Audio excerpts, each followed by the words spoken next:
Right, lads, keep out of the fire and we've got this. Oh dear. Hello, and welcome, dear viewers, to another video. This one will not be about some side-scrolling game for once. Instead, we will be looking at a strategy RTS game. Today, we are looking at Stronghold HD. Stronghold is a long-running series of strategy games that spans several decades by Firefly Studios.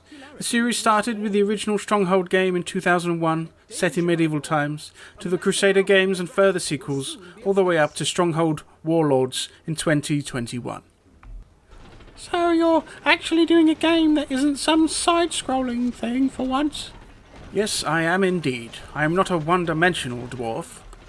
The venerable first game in this series received the high-definition treatment in 2013.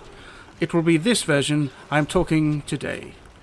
So, strategy game, you say? Yes, this is indeed one of those, dear viewers. Unlike Command & Conquer, the Warcraft series and others, where the game involves offense and defense in fairly equal terms, Stronghold is all about building a base and fortifying it as the main focus of the game. And I love it. You see, in Stronghold HD, the player is tasked with the construction and defense of, you guessed it, a stronghold. On a base level, puns, this simply involves putting up some walls and hiring some archers to man them. Job done, you might think, but no sir, this is just the very tip of the blade. Not only must you build fortifications and man them, but you must create a functioning ecosystem around it. This is where the simulation comes into the fore. For instance, to hire archers you must have bows, of course, and to get them you must have a fletcher, but then the fletcher needs wood to craft those bows in the first place, which entails the hiring of a lumberjack, I'm fairly sure that isn't the official name, to go out and chop the trees. So just a simple thing of hiring some archers requires a chain of tradesmen and crafters behind it. This goes the same for basically any part of the stronghold. The erecting of walls requires stone, which must be quarried by skilled workmen, who also require ox stations to haul the stone back to your stronghold. A core facet of gameplay is the production of food, without which everyone guarding your troops shall leave your castle. To have a fully functioning stronghold, therefore, ample production of foodstuffs is required. Though this can be provided by simply creating huntsman huts, there are other more sure ways of creating food. There is indeed a plethora of foodstuffs to gather and create, though each has their own nuances. For example, wheat farmers require fertile land that is not always found within the fortress walls, but with a mill and bakers you can be pumping out lots of bread to the masses. Orchards too require their own specific land type. It's all quite a lot to take in, all these things. Can't we just smack things or shoot stuff? I know, dear viewers, it may seem a little complicated, but really once you pick up the basics, you can learn as you go.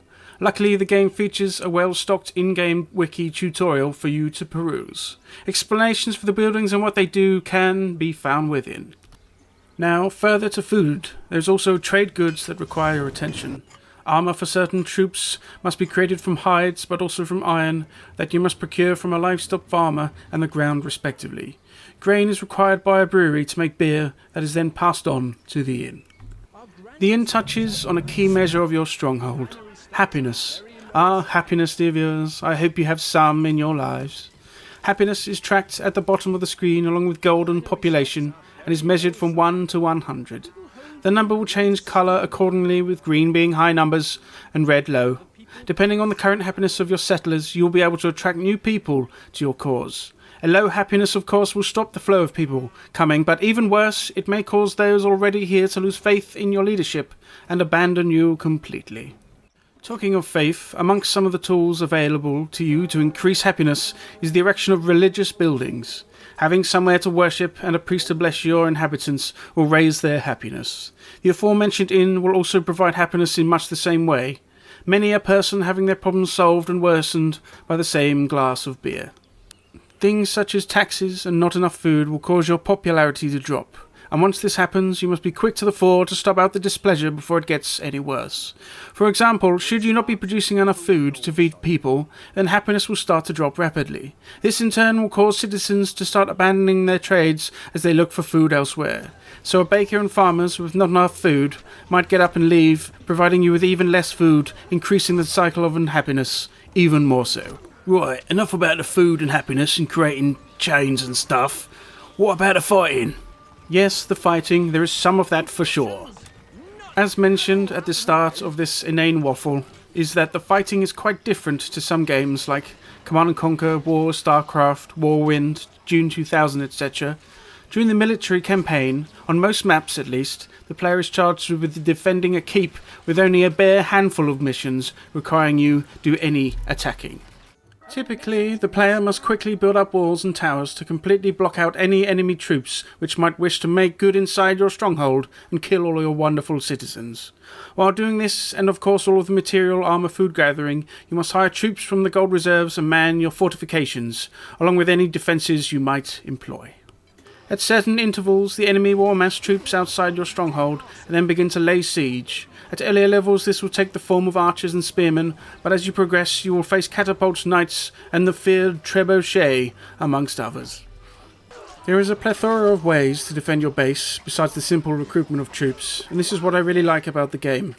They have gone all in with the repertoire of defensive measures. Yes, you can simply build troops and sally forth and destroy all those pesky siege weapons, but there is much more. There is the deployment of engines of war, such as ballistae and catapults, which can be constructed in your towers. Once manned by engineers, these fearsome weapons can wreak havoc on those who dare strike at your beloved stronghold. Those same engineers can even make use of boiling oil, which can be poured from the walls covering those besieging troops. And that, dear viewers, is just the extent of the defences from within the walls. The player can also employ tactics without. You can place tar patches anywhere that your supply of pitch will allow you. Once the enemy comes close, your archers can set them aflame with a precisely fired burning arrow. Man traps are also very strong. Simple wooden stakes hidden in the ground which will skewer any unsuspecting foe. And of course there is the classic, the moat. You can task certain troops with digging out the land directly outside your keep to be filled with water. This provides a natural defence that your enemies must overcome. So, obviously, I like the game. Yes, indeed, sir. This game is like something designed specifically for my playstyle. I much prefer turtling up and defending rather than attack, and this game caters to that immensely. If you like RTS games that are more on the defensive side of things, then I would definitely recommend this. It runs very well on modern systems with support for modern resolutions. It is constantly on sale at GOG, so I'd recommend you pick it up and give it a go. And so, there we go, another game done and dusted, and not, dear viewers, a side-scrolling game of some sort. Of course, the usual like and subscribe if you wish, and the link to my book, as always, is found below. Goodbye, dear viewers, and as I now close the doors to this dwarven hold, I hope you are well, wherever you are. Look, can everyone just stop being on fire? Tell us what to do.